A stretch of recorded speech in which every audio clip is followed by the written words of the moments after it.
श्री राधा कृष्णाभ्याम नमः। श्रीमद्भागवत महापुराण श्रीमद्भागवत महात्म्य छठा अध्याय। ओम नमो भगवते वासुदेवाय। सप्ताह यज्ञ की विधि। श्री शनकादि कहते हैं, नारद जी अब हम आपको सप्ताह श्रवण की विधि बताते हैं।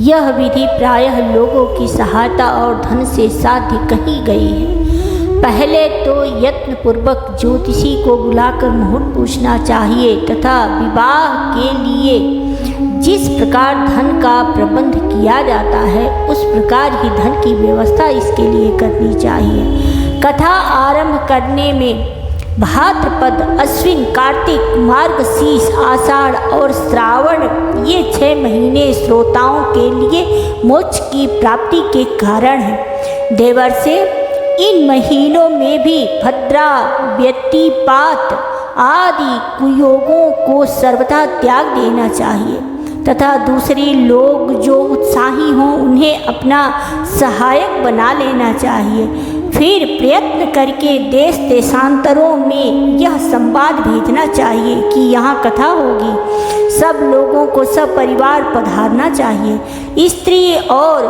शूद्रादि भगवत कथा एवं सत्कीर्तन से दूर पड़ गए हैं, उनको भी सूचना हो जाए ऐसा प्रबंध करना चाहिए। देश देश में जो विरक्त वैष्णव और हरि कीर्तन के प्रेमी हों उनके पास निमंत्रण पत्र अवश्य भेजें।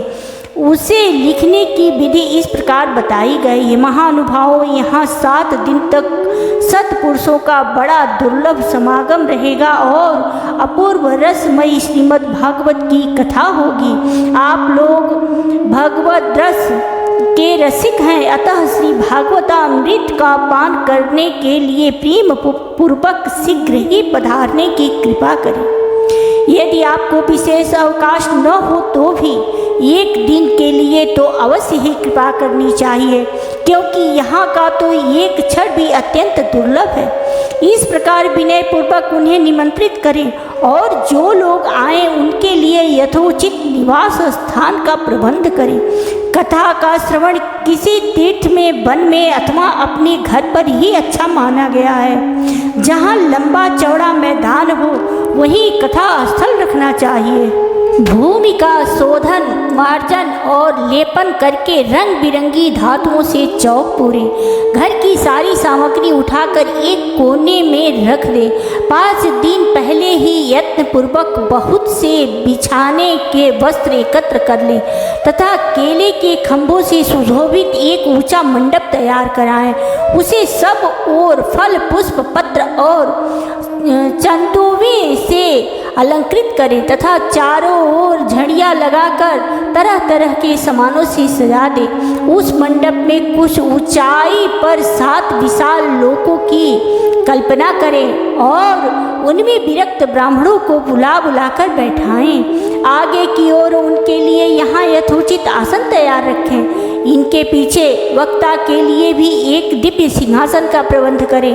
यदि वक्ता का मुख उत्तर की ओर रहे तो श्रोता पूर्वाभिमुख होकर बैठे, और यदि वक्ता का पूर्वाभिमुख हो रहे तो श्रोता को उत्तर की ओर मुख करके बैठना चाहिए अथवा वक्ता और श्रोताओं को पूर्व मुख होकर बैठना चाहिए। देश काल आदि को जानने वाले महानुभावों ने श्रोता के लिए ऐसा ही नियम बताया है। जो वेद शास्त्र की स्पष्ट व्याख्या करने में समर्थ हो, तरह तरह के दृष्टांत दे सकता हो तथा विवेकी और अत्यंत निष्प्रिय हो, ऐसे विरक्त और विष्णु भक्त ब्राह्मण को वक्ता बनाना चाहिए। श्रीमद् भागवत के प्रवचन में ऐसे लोगों को नियुक्त नहीं करना चाहिए जो पंडित होने पर भी अनेक धर्मों के चक्कर में पड़े हुए स्त्री लंपट एवं पाखंड के प्रचारक हों। वक्ता के पास ही उसकी सहायता के लिए एक वैसा ही विद्वान और स्थापित करना चाहिए, वह भी सब प्रकार से संशयों की निवृत्ति करने में समर्थ और लोगों को समझाने में कुशल हो। कथा प्रारंभ के दिन से एक दिन पूर्व तक ग्रहण करने के लिए वक्ता को क्षौर करा लेना चाहिए तथा अरुणोदय के समय शौच से निवृत्त होकर अच्छी तरह स्नान करें और संध्या आदि अपने नित्य कर्मों को संक्षेप में समाप्त करके कथा के विघ्नों की निवृत्ति के लिए गणेश जी का पूजन करें। तदंतर पितृगण का तर्पण कर पूर्व पापों की शुद्धि के लिए प्रायश्चित करें और एक मंडल बनाकर उसमें श्री हरि को स्थापित करें। फिर भगवान श्री कृष्ण को लक्ष्य करके मंत्रोच्चारण पूर्वक क्रमशः षोडशोपचार विधि से पूजन करें और उसके पश्चात प्रदक्षिणा तथा नमस्कार आदि कर इस प्रकार स्तुति करें। करुणा निधान, मैं संसार सागर में डूबा हुआ और बड़ा दीन हूँ। कर्मों के मोह रूपी ग्राह ने मुझे पकड़ रखा है। आप इस संसार सागर से मेरा उद्धार कीजिए। इसके पश्चात धूप दीप आदि सामग्रियों से श्रीमद् भागवत की भी बड़े उत्साह और प्रीति पूर्वक विधि विधान से पूजा करें। फिर पुस्तक के आगे नारियल रखकर नमस्कार करें और प्रसन्न चित्त से इस प्रकार स्तुति करें। श्रीमद् भागवत के रूप में आप साक्षात श्री कृष्ण चंद्र ही विराजमान हैं। नाथ, मैंने भव सागर से छुटकारा पाने के लिए आपकी शरण ली है। मेरा यह मनोरथ आप बिना किसी विघ्न बाधा के सांगोपांग पूरा करें। केशव, मैं आपका दास हूँ। इस प्रकार दीन वचन कहकर फिर वक्ता का पूजन करें, उसे सुंदर वस्त्राभूषणों से विभूषित करें और फिर पूजा के पश्चात उसकी इस प्रकार स्तुति करें। सुख स्वरूप भगवान, आप समझाने की कला में कुशल और सब शास्त्रों में पारंगत हैं। कृपया इस कथा को प्रकाशित करके मेरा ज्ञान दूर करें। फिर अपने कल्याण के लिए प्रसन्नतापूर्वक उसके सामने नियम ग्रहण लें और 7 दिनों तक यथाशक्ति उसका पालन करें। कथा में विघ्न न हो, इसके लिए 5 ब्राह्मणों को और वरण करें। वे 12 मंत्र द्वारा भगवान के नामों का जाप करें। फिर ब्राह्मण अन्य विष्णु भक्त एवं कीर्तन करने वालों को नमस्कार करके उनकी पूजा करें और उनकी आज्ञा पाकर स्वयं भी आसन पर बैठ जाएं। जो पुरुष लोक संपत्ति, धन, घर और पुत्रादि की चिंता छोड़कर शुद्ध चित्त से केवल कथा में ही ध्यान रखता है, उसे इसके श्रवण का उत्तम फल मिलता है। बुद्धिमान वक्ता को चाहिए कि सूर्योदय से कथा आरंभ करके 3:30 पहर तक मध्यम स्वर से अच्छी तरह कथा बाँचें। दोपहर के समय 2 घड़ी तक कथा बंद रखें। उस समय कथा के प्रसंग के अनुसार वैष्णवों को भगवान के गुणों का कीर्तन करना चाहिए। व्यर्थ बातें नहीं करनी चाहिए। कथा के समय मल मूत्र की वेग को काबू में रखने के लिए अल्पाहार सुखकारी होता है। इसलिए श्रोता केवल एक ही समय हविष्यान भोजन करे। यदि शक्ति हो तो 7 दिन निराहार रहकर कथा सुने अथवा केवल घी या दूध पीकर सुखपूर्वक श्रवण करें अथवा फलाहार या एक समय ही भोजन करें। जिससे जैसा नियम सुविधि से सध सके उसी को कथा श्रवण के लिए ग्रहण करें। मैं तो उपवास की अपेक्षा भोजन करना अच्छा समझता हूँ, यदि वह कथा श्रवण में सहायक हो। यदि उपवास से श्रवण में बाधा पहुँचती हो तो वह किसी काम का नहीं। नारद जी, नियम में सप्ताह सुनने वाले पुरुषों के नियम सुनिए। विष्णु भक्ति की दीक्षा से रहित पुरुष कथा श्रवण का अधिकारी नहीं है। जो पुरुष नियम से कथा सुने उसे ब्रह्मचर्य से रहना चाहिए। भूमि पर सोना और नित्य प्रति कथा समाप्त होने पर पत्तल में भोजन करना चाहिए। दाल, मधु, तेल, गरिष्ठ अन्न, भाव दूषित पदार्थ और बासी अन्न, इनका उसे सर्वदा ही त्याग करना चाहिए। काम, क्रोध, मद, मान, मत्सर, लोभ, दंभ, मोह और द्वेष को तो अपने पास भी नहीं फटकने देना चाहिए। वह वेद, वैष्णव, ब्राह्मण, गुरु, गोसेवक तथा स्त्री, राजा और महापुरुषों की निंदा से भी बचे। नियम से कथा सुनने वाले पुरुषों को रजस्वला स्त्री, अत्यंत म्लेच्छ पतित, गायत्रीहीन द्विज, ब्राह्मणों से द्वेष करने वाले तथा वेद को न मानने वाले पुरुषों से बात नहीं करनी चाहिए। सर्वदा सत्य, शौच, दया, मौन, सरलता, विनय और उदारता का बर्ताव करना चाहिए। धनहीन, क्षय रोगी, किसी अन्य रोग से पीड़ित, भाग्यहीन, पापी, पुत्रहीन और मुमुक्ष भी यह कथा श्रवण करे। जिस स्त्री का रजो दर्शन रुक गया हो, जिसके एक ही संतान होकर रह गई हो, जो बाझ हो, जिसकी संतान होकर मर जाती हो, अथवा जिसका गर्भ गिर जाता हो, वो यत्नपूर्वक इस कथा को सुने। ये सब यदि विधिवत कथा सुने तो इन्हें अक्षय फल की प्राप्ति हो सकती है। यह अत्युत्तम दिव्य कथा करोड़ों यज्ञों का फल देने वाली है। इस प्रकार इस व्रत की विधियों का पालन करके फिर उद्यापन करें। जिन्हें इसके विशेष फल की इच्छा हो, वे जन्माष्टमी व्रत के समान ही इस कथा व्रत का उद्यापन करें। किंतु जो भगवान के अकिंचन भक्त हैं, उनके लिए उद्यापन का कोई आग्रह नहीं है। वे श्रवण से ही पवित्र हैं, क्योंकि वे तो निष्काम भक्त हैं, भगवत भक्त हैं। इस प्रकार जब सप्ताह यज्ञ समाप्त हो जाए, तब श्रोताओं को अत्यंत भक्ति पूर्वक पुस्तक और वक्ता की पूजा करनी चाहिए। फिर वक्ता श्रोताओं को प्रसाद, तुलसी और प्रसादी मालाएं दे तथा सब लोग मृदंग और झांझ की मनोहर ध्वनि से सुंदर कीर्तन करें। जय जयकार, नमस्कार और शंख ध्वनि घोष कराए तथा ब्राह्मण और याचकों को धन और अन्न दें। श्रोता विरक्त हो तो कर्म की शांति के लिए दूसरे दिन गीता पाठ करे। गृहस्थ हो तो हवन करे। उस हवन में 10वें स्कंद का एक एक श्लोक पढ़कर विधि पूर्वक खीर, मधु, घृत, तिल और अन्नादि सामग्रियों से आहुति दे, अथवा एकाग्र चित्त से गायत्री मंत्र द्वारा हवन करें, क्योंकि तत्वतः यह महापुराण गायत्री स्वरूप ही है। होम करने की शक्ति न हो तो उसका फल प्राप्त करने के लिए ब्राह्मणों को हवन सामग्री दान करें तथा नाना प्रकार की त्रुटियों को दूर करने के लिए और विधि में फिर जो न्यूनाधिकता रह गई हो उसके दोषों की शांति के लिए विष्णु सहस्त्र नाम का पाठ करें। उससे सभी कर्म सफल हो जाते हैं, क्योंकि कोई भी कर्म इससे बढ़कर नहीं है।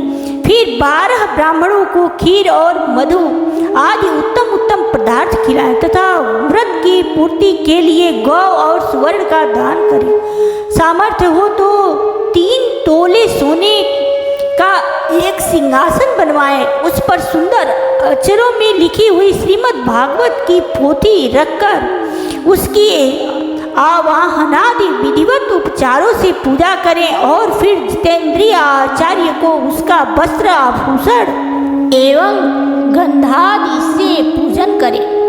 पूजन कर दक्षिणा के सहित समर्पण कर दे। यो करने से वह बुद्धिमान दाता जन्म मरण के बंधनों से मुक्त हो जाता है। यह सप्ताह पारायण की विधि सब पापों की निवृत्ति करने वाली है। इसका इस प्रकार ठीक ठीक पालन करने से यह मंगलमय भागवत पुराण अभीष्ट फल प्रदान करता है तथा अर्थ, धर्म, काम और मोक्ष चारों की प्राप्ति का साधन हो जाता है, इसमें संदेह नहीं। शनकादि कहते हैं, नारद जी, इस प्रकार तुम्हें यह सप्ताह श्रवण की विधि हमने पूरी सुना दी। अब और क्या सुनना चाहते हो? इस श्रीमद् भागवत से भोग और मोक्ष दोनों ही हाथ लग जाते हैं। सुत जी कहते हैं, सौनक जी, जो यों कहकर महामुनि सनकादि ने यह सप्ताह तक विधि पूर्वक सर्व पाप नाशिनी परम पवित्र तथा भोग और मोक्ष प्रदान करने वाली भागवत कथा का प्रवचन किया। सब प्राणियों ने नियम पूर्वक इसे श्रवण किया। इसके पश्चात उन्होंने विधि पूर्वक भगवान पुरुषोत्तम की स्तुति की। कथा के अंत में ज्ञान, वैराग्य और भक्ति को बड़ी पुष्टि मिली और वे तीनों एकदम तरुण होकर सब जीवों का चित्त अपनी ओर आकर्षित करने लगे। अपना मनोरथ पूरा होने से नारद जी को भी बड़ी प्रसन्नता हुई। उनके सारे शरीर में रोमांच हो आया और वे परमानंद से पूर्ण हो गए। इस प्रकार कथा श्रवण कर भगवान के प्यारे नारद जी हाथ जोड़कर प्रेम गदगद बाड़ी से सनकादि से कहने लगे। नारद जी ने कहा, मैं धन्य हूँ, आप लोगों ने करुणा करके मुझे बड़ा ही अनुग्रहित किया है। आज मुझे सर्व पापहारी भगवान श्री हरि की प्राप्ति हो गई। तपोधनों, मैं श्रीमद् भागवत श्रवण को ही सब धर्मों से श्रेष्ठ मानता हूँ, क्योंकि जिसके श्रवण से वैकुंठ गोलोक बिहारी श्री कृष्ण की प्राप्ति होती है। सुत जी कहते हैं, सौनक जी वैष्णव श्रेष्ठ नारद यो कह ही रहे थे कि वहाँ घूमते फिरते योगेश्वर सुखदेव जी आ गए। कथा समाप्त होते ही व्यास नंदन श्री सुखदेव जी वहाँ पधारे। 16 वर्ष की सी आयु आत्मलाभ से पूर्ण ज्ञान रूपी महासागर का संवर्धन करने के लिए चंद्रमा के समान वे प्रेम से धीरे धीरे श्रीमद् भागवत का पाठ कर रहे थे। परम तेजस्वी सुखदेव जी को देखकर सारी सभासद झटपट खड़े हो गए और उन्हें एक ऊंचे आसन पर बैठाया। फिर देवर्षि नारद जी ने उनका प्रेम पूर्वक पूजन किया। उन्होंने सुखपूर्वक बैठाकर कहा, आप लोग मेरी निर्मल बाणी सुनिए। श्री सुखदेव जी बोले, रसिक एवं भावुक जन, यह श्रीमद् भागवत वेद रूप कल्प वृक्ष का परिपक्व फल है। श्री सुखदेव रूप सुख के मुख का संयोग होने से अमृत रस से परिपूर्ण है। यह रस ही रस है, इसमें न छिलका है न गुठली। यह इसी लोक में सुलभ है। जब तक शरीर में चेतना रहे तब तक आप लोग बार बार इसका पान करें। महामुनि व्यास देव ने श्रीमद् भागवत महापुराण की रचना की है। इसमें निष्कपट निष्काम परम धर्म का निरूपण है। इसमें शुद्धांतःकरण सत्पुरुषों के जानने योग्य कल्याणकारी वास्तविक वस्तु का वर्णन है, जिससे तीनों तापों की शांति होती है। इसका आश्रय लेने पर दूसरे शास्त्र अथवा साधन की आवश्यकता नहीं रहती। जब कभी पुण्यात्मा पुरुष इसके श्रवण की इच्छा करते हैं, तभी ईश्वर अविलंब उनके हृदय में अवरुद्ध हो जाता है। यह भागवत पुराणों का तिलक और वैष्णवों का धन है। इसमें परमहंसों के प्राप्य विशुद्ध ज्ञान का ही वर्णन किया गया है तथा ज्ञान वैराग्य और भक्ति के सहित निवृत्ति मार्ग को प्रकाशित किया गया है। जो पुरुष भक्ति पूर्वक इसके श्रवण पठन और मनन में तत्पर रहता है, वह मुक्त हो जाता है। यह रस स्वर्ग लोक सत्यलोक कैलाश और वैकुंठ में भी नहीं है। इसलिए भाग्यवान श्रोताओं, तुम इसका खूब पान करो, इसे कभी मत छोड़ो। सुत जी कहते हैं, श्री सुखदेव जी इस प्रकार कह ही रहे थे कि उस सभा के बीचों बीच प्रहलाद, बलि, उद्धव और अर्जुन आदि पार्षदों के सहित साक्षात श्री हरि प्रकट हो गए। तब देवर्षि नारद ने भगवान और उनके भक्तों की यथोचित पूजा की। भगवान को प्रसन्न देखकर देवर्षि ने उन्हें एक विशाल सिंहासन पर बैठा दिया और सब लोग उनके सामने संकीर्तन करने लगे। उस कीर्तन को देखने के लिए श्री पार्वती जी के सहित महादेव जी और ब्रह्मा जी भी आए। कीर्तन आरंभ हुआ। प्रहलाद जी तो चंचल गति फुर्तीले होने के कारण करताल बजाने लगे। उद्धव जी ने झांझे उठा ली। देवर्षि नारद पीड़ा की ध्वनि करने लगे। स्वर विज्ञान गान विद्या में कुशल होने के कारण अर्जुन राग अलापने लगे। इंद्र ने मृदंग बजाना आरंभ किया। शनकादि बीच बीच में जय घोष करने लगे और इन सबके आगे सुखदेव जी तरह तरह की सरस अंग भंगी एक करके भाव बताने लगे। इन सबके बीच में परम तेजस्वी भक्ति ज्ञान और वैराग नटों के समान नाचने लगे।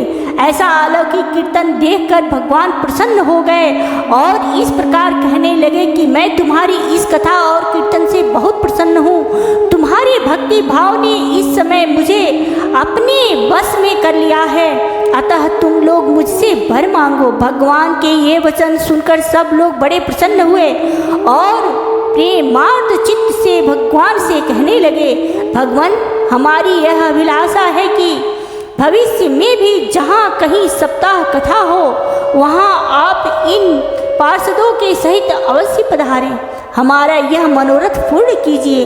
भगवान तथास्तु कहकर अंतर ध्यान हो गए।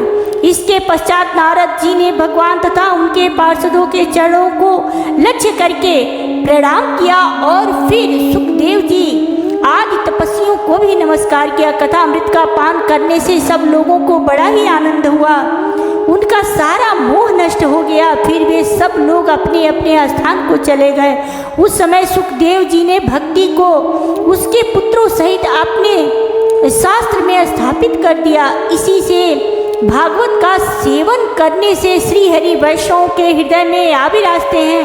लोग दरिद्रता के दुख ज्वर की ज्वाला से ही दग्ध हो रहे हैं, जिन्हें माया पिशाचिनी ने रोध डाला है तथा जो संसार समुद्र में डूब रहे हैं उनका कल्याण करने के लिए श्रीमद् भागवत सिंहनाद कर रहा है।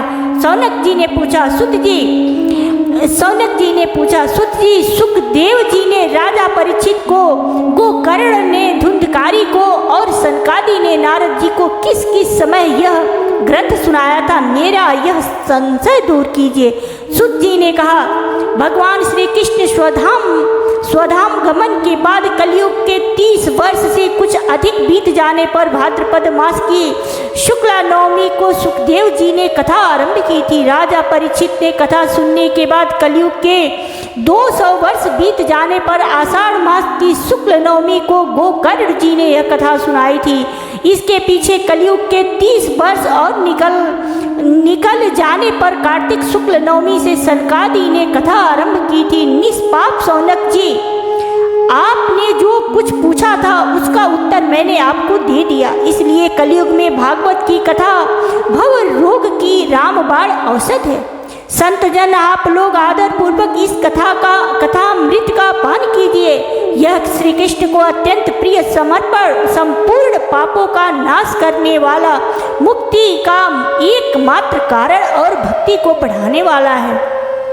लोक में अन्य कल्याणकारी साधनों का विचार करने और तीर्थों का सेवन करने से क्या होगा। अपने दूध को हाथ में पास लिए देखकर यमराज उसके कान में कहते हैं, देखो जो भगवान की कथा वार्ता में मत हो रहे हो उनसे दूर रहना। मैं औरों को ही दंड देने की शक्ति रखता हूँ, वैष्णवों को नहीं। इस असार संसार में विषय की आसक्ति के कारण व्याकुल बुद्धि वाले पुरुषों अपने कल्याण के उद्देश्य से आधे क्षण के लिए भी इस सुख कथा रूप अनुपम सुधा का पान करो। प्यारे भाइयों, निंदित कथाओं से युक्त कुपथ में व्यर्थ ही क्यों भटक रहे हो। इस कथा के कान में प्रवेश करते ही मुक्ति हो जाती है। इस बात के साक्षी राजा परीक्षित हैं। श्री सुखदेव जी ने प्रेम रस में प्रवाह में स्थित होकर इस कथा को कहा था। इसका जिसके कंठ से संबंध हो जाता है वह वैकुंठ का स्वामी बन जाता है। सौनक जी, मैंने अनेक शास्त्रों को देखकर आपको यह परम गोप्य रहस्य अभी सुनाया है। सब शास्त्रों के सिद्धांतों का यही निचोड़ है। संसार में इस सुख शास्त्र से अधिक पवित्र और कोई वस्तु नहीं है। अतः आप लोग परमानंद की प्राप्ति के लिए इस 12 स्कंद रूप रस का पान करें। जो पुरुष नियम पूर्वक इस कथा का भक्ति भाव से श्रवण करता है और जो सुधांतःकरण भगवत भक्तों के सामने इसे सुनाता है, वे दोनों ही विधि का पूरा पालन करने के कारण इसका यथार्थ फल पाते हैं। उनके लिए त्रिलोकी में कुछ भी असाध्य नहीं रह जाता। इति श्री पद्म पुराणे उत्तरकांडे श्रीमद्भागवत महात्म्ये श्रवण विधि कथनं नाम षष्ठोऽध्यायः। समाप्तमिदं श्रीमद्भागवत महात्म्यम। हरि ओम तत्सत। अब मैं अपनी वाणी को यहीं विश्राम देती हूँ। राधे राधे।